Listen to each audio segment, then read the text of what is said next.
Hi folks, Dr. Colin Mang here, and we're about a week away from the first ever Las Vegas Grand Prix, so today I'm going to talk about the economics of the Las Vegas Grand Prix. The Vegas track is a street course, but the streets weren't made for car racing, so F1 paid $80 million to repave all the roads. The upgrades are expected to last 5 years, so they're going to get several more races out of them before they have to repave again. The track also needs a paddock with garages for each team, and F1 spent $240 million to buy this empty piece of land. But they're not just going to build any paddock.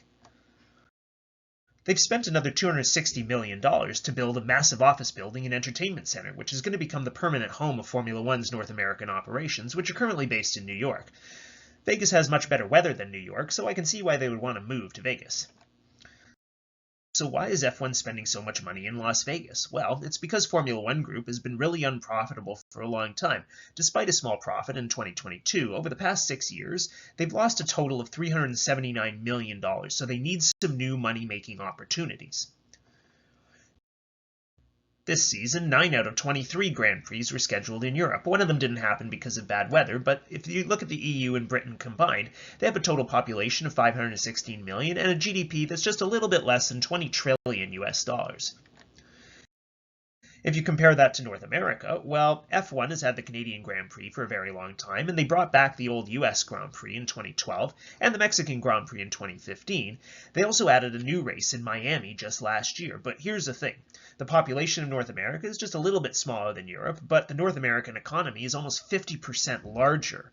Yeah, there's a lot more money on this side of the ocean, and Formula One needs more money. So adding a fifth North American race makes a lot of economic sense. The United States in particular is a relatively untapped market with a lot of growth potential for F1, so expanding on this side of the pond is a good business strategy. But why Vegas? Well, Vegas has a hockey team and they recently got a football team, but other than that, there isn't really a lot of other major sports competition. It has a population of about 2.3 million, but Vegas also brings in more than 38 million visitors a year. It's the entertainment capital of North America, so if you're going to go anywhere, this is the place. Overall, the Grand Prix is expected to draw more than 100,000 fans and generate $500 million in revenue for F1. F1 predicts that the overall economic impact for the city of Las Vegas is going to be about $1.3 billion, maybe more, because all of those fans are going to stay in hotels, eat at restaurants, and probably lose a lot of money in Vegas casinos.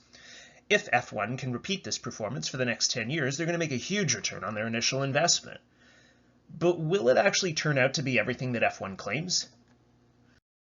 Well, there are some problems emerging, and not just from locals who are unhappy with the disruption that the Grand Prix is causing. Fortunately, hospitality workers will not be going on strike as a last-minute deal they just signed with the major hotels has kept them on the job. But last month, Red Bull Racing's Max Verstappen clinched the Drivers' Championship for this season, so there's a lot less at stake in this race than there was earlier in the season. And also, Sports Illustrated has just reported that he's not that keen on this race. According to TickPick, prices have dropped between 35 and 60% as fan interest is falling off. Hotel prices have also dropped 24% in the past month, as it doesn't seem that quite as many people are as keen to visit Vegas as F1 predicted. So will Las Vegas be a welcoming new home for Formula One, and will the race really generate $1.3 billion in economic impact? I guess we'll find out soon.